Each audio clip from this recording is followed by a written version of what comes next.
Hello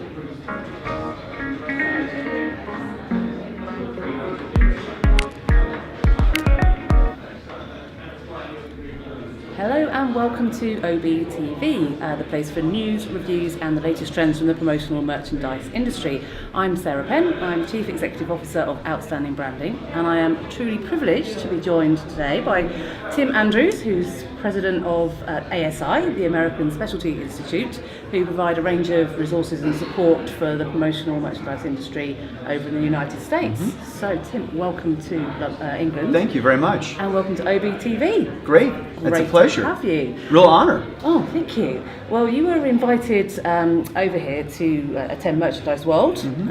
And you gave the keynote speech at the Education Day yesterday, mm-hmm. which was great. Thank you for doing that. Thank you. I wondered though, what else you were looking to gain from your trip over here? Yeah, I really try to travel around Asia once a year to see the shows and what's going on in Asia. I go to the PSI show in Dusseldorf every year, if I can schedule that, and then of course our events in the States, and then this inaugural event here in London. And I'm really looking for new ideas, new ways of doing business, new products that people are either introducing or that they're excited about, and also talking about, how is the business changing? How is the industry changing? Because there's a lot going on in the industry, and so I really try to get a handle on what's going on in the regions, because it starts in one place and then creeps somewhere else. So, and it's very unpredictable on where it starts. So I just try to keep my eyes and ears open to see what's happening. Keep your finger on the pulse. Absolutely. Excellent. So you've spent the last couple of days then immersed in our UK industry. Yeah. I wondered what differences you'd identify between the US industry, promotional merchandise industry, and that we have in the UK.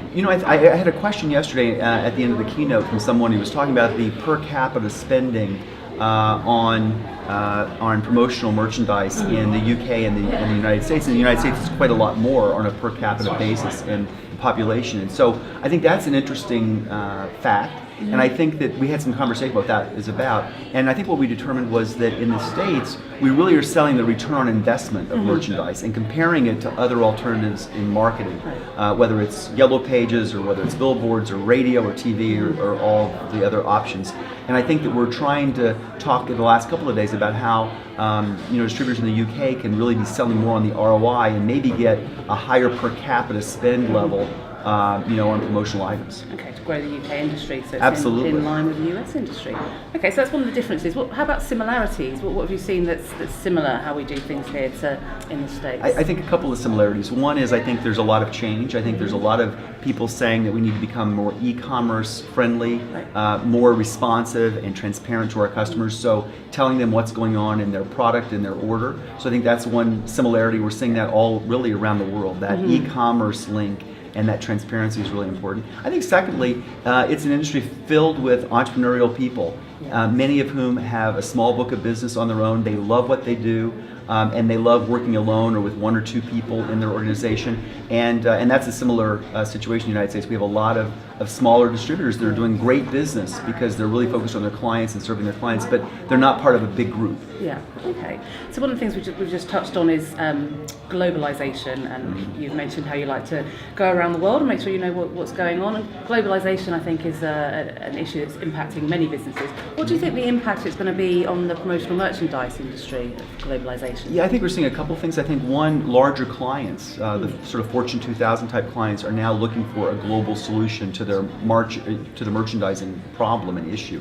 So when they're doing a program, they really want to make sure that program can be fulfilled in North America, in UK, in Europe, and a few different countries that all have their own, special ways of doing business, and also in Asia. So I think that is a huge trend. I think that's going to be continuing. I think it's not only the large companies, but it's also even some smaller companies that also want to have a global presence, or they want to be in more than one country. For sure, and that's really something we have to look at. I think also the global sourcing of product. I'm seeing a lot more movement to other countries. So people are experimenting in parts of Africa, in Vietnam, in Cambodia. And so it's not all going to be, I think, in the sort of Hong Kong, China area anymore. I think we're going to start seeing sourcing being more global. Right, okay, it's interesting. And so that sounds like quite a lot of change in the offing, and people are quite often a little bit wary about change. What do you think the benefits of globalisation are going to be? Obviously, there's going to be a lot changing. What's going to be good for this industry? So I think it'll generate a lot more innovation in product. I think it'll speed product introduction.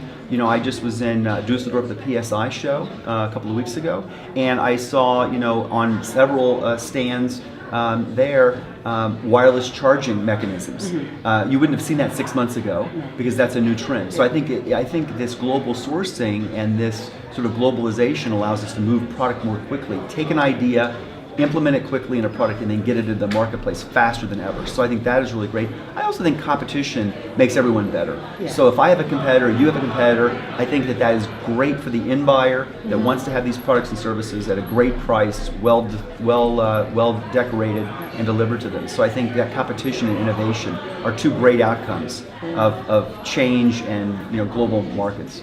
Sounds like exciting times ahead. So absolutely. It's really great to talk to you. Thank you very much for your time. I know you're a busy man and you've got an early flight in the morning. So thanks for the invitation. Really appreciate taking the time to speak to us. Always a pleasure. And that's all from OBTV for now. Thank you very much.